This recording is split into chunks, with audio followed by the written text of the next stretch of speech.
If you remember the movie Diary of a Wimpy Kid, you probably remember this tree scene. Well, the child actor playing this Bush here actually ends up murdering someone. It's crazy.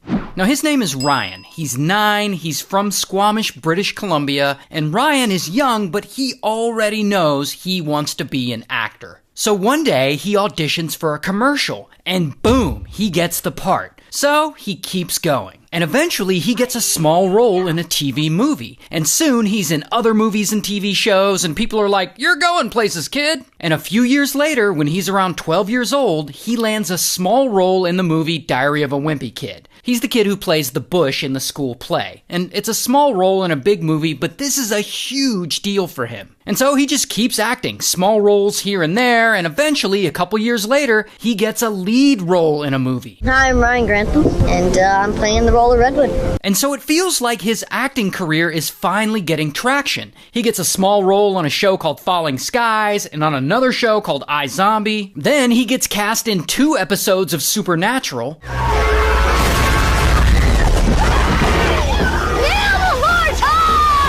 4 years after that, he's cast in an episode of Riverdale. He told the police he did it, to protect me, but it wasn't him. And that's all great for Ryan, but here's the thing about all this acting he's doing. He's working, he's getting roles here and there, some promising stuff, but he's not landing A-list parts like he wants. Like, nothing is making him this famous movie star, and this really starts to weigh on Ryan. And soon enough, he's really down about it. Like, really down. Like, he's battling with depression, and it just sucks for him. And by the way, this is a really common thing with actors. They see making it as a big Hollywood star as the very definition of success, as opposed to just being a working actor who gets a lot of smaller roles here and there. And so they, like Ryan, when they don't make it big time like Timothée Chalamet or whoever, they'll start to see themselves as a failure, instead of seeing themselves as someone who is working a job doing something they really love, which a lot of people don't have the privilege of getting to do. Like, I personally think it's cool he was in Diary of a Wimpy Kid and Falling Skies and Riverdale. Like, that's a cool little resume to me, especially at 21 years old. Like, that sounds like success to me, but I guess it doesn't to Ryan. So, for whatever reason, Ryan doesn't tell anyone. He keeps it to himself and acts as if everything is okay. And around this time, he's going to college. And in college, he's having a really hard time there, too. And he's bummed out, and he's isolating himself, and he starts having a lot of really dark thoughts. And apparently, to combat all this, he gets really into alcohol and Zaza.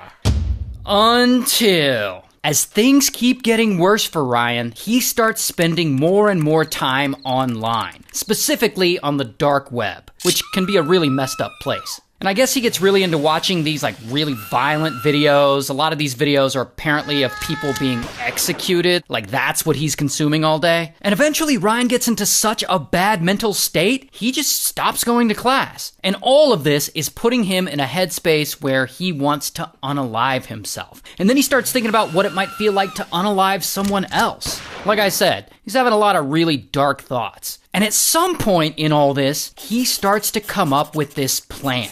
A plan to unalive someone. But the person he wants to take out isn't some rival classmate who works at Burger King or something. Ryan wants to unalive the Prime Minister of Canada, Justin Trudeau. Specifically, he plans to drive to where the Prime Minister lives, open fire on the place, and set it ablaze. Why he specifically chooses Trudeau as a target is actually unclear. Ryan doesn't seem like a very political guy, but apparently, for some reason, he just really hates Trudeau. Anyway, so he thinks through this plan, and yeah, he's gonna do it. And then he goes to the store and he buys himself a new rifle. Here's the thing, though. When it comes to this plan, Ryan can't stop thinking about his mom, who we'll just call Mom.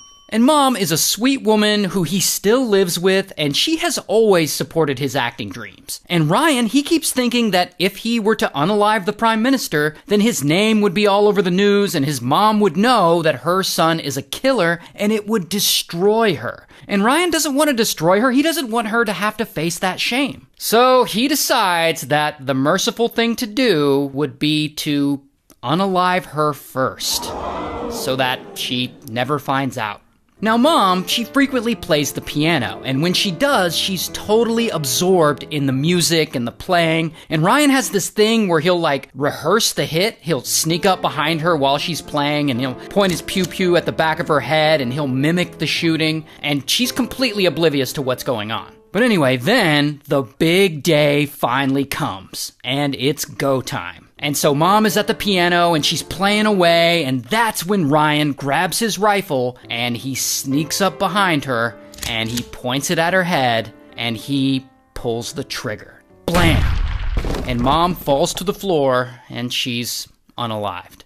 Then, for whatever reason, Ryan gets his GoPro and he turns it on and he records himself. He's like, "Hey, I just murdered my mom," and then he turns the camera to show the body. And as crazy as all this is a lot for Ryan to process, and he needs to chill. So he goes out and he buys some beer and some Zaza, and then he comes back home and he hangs out and he watches Netflix for a couple of hours, while Mom's body is still there, lying on the floor. And before he goes to sleep, he throws a sheet over his mom to cover her up. Now, in the morning, he's ready to carry out the second part of his plan: take out Justin Trudeau.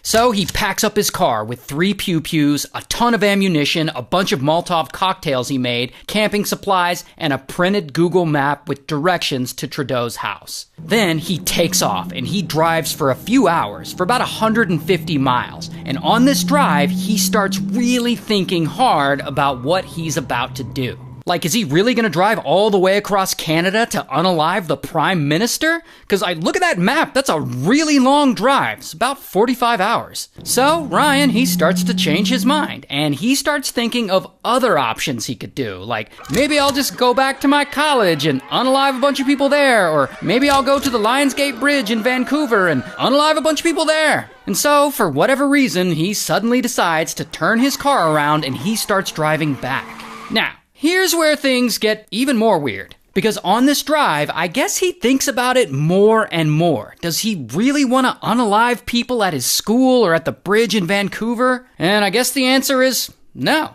Because instead of doing that, he drives to Vancouver, right to the police station, and he walks up to an officer who's sitting in a parked car, and he's like, "Hi, I unalived my mom."